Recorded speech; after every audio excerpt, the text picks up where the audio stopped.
Dwight D. Eisenhower was the 34th President of the United States. He served from 1953 to 1961, a total of 2 terms.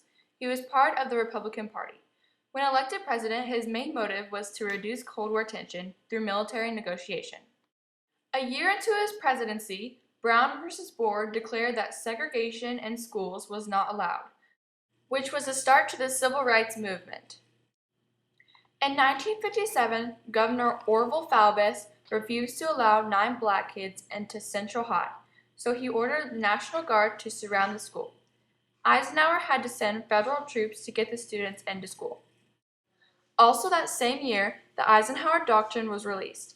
It stated that any Middle Eastern country can request American economic assistance or aid in resisting communist aggression. This was directed toward the Soviet Union. In 1958, NASA was formed to compete with the Soviet Union.